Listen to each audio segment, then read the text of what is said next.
5 years ago, we met Joe Pereira in his home in Bandra. We wanted him to play the tunes he'd played in Hindi film orchestras. He wanted to talk about the music he played in the bands of the 50s.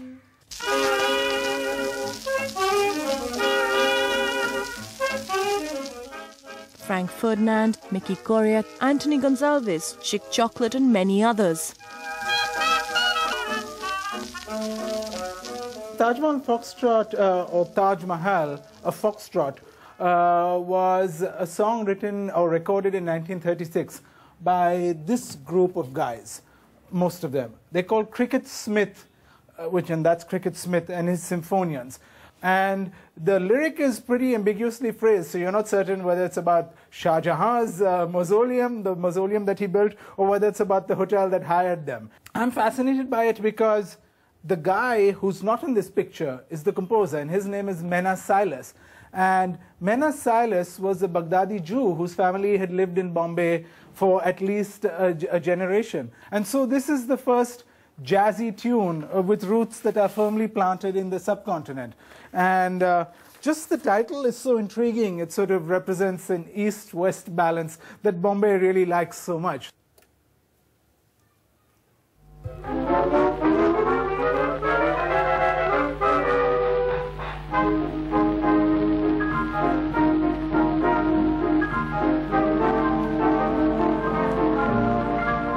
The story of Bombay's first jazz track, Tajmahal Foxtrot, becomes the title of writer NARESH Fernandes' superb history of Bombay's jazz age. Through rare pictures and vivid accounts, it tells the story of Goan musicians as they became the city's jazz legends. And it gives us the perfect opportunity to explore a heady period in Bombay's history.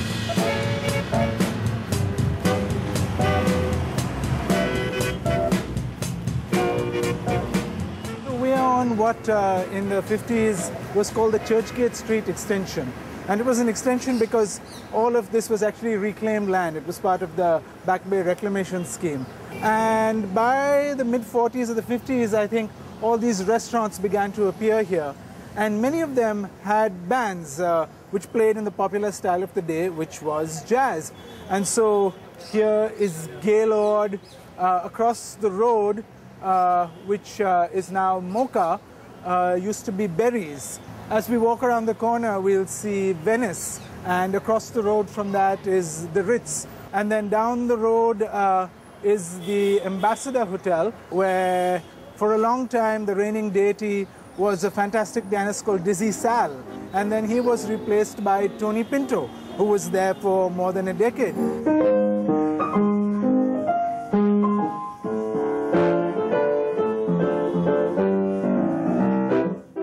It was first known as the Ambassador Quartet, but then it was changed to Tony Pinto's Jazz Quartet.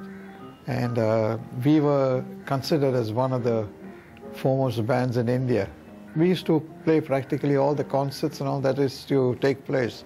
All these musicians that used to come from abroad, like, you know, the Duke Ellington band, we used to have sessions with the musicians after working hours. Dave Brubeck came down in '58, and Louis Armstrong. So all these restaurants had bands, you know, and you could go there. There'd be jam sessions on Sundays, so you could walk in any place and you have the band playing there. If you were a musician, you could join in and jam out with the band. And those were the kind of days that we had before.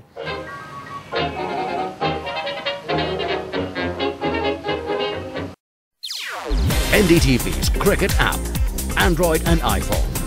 Fastest scorecard, special analysis, and much more. Download free. ndtv.com/apps.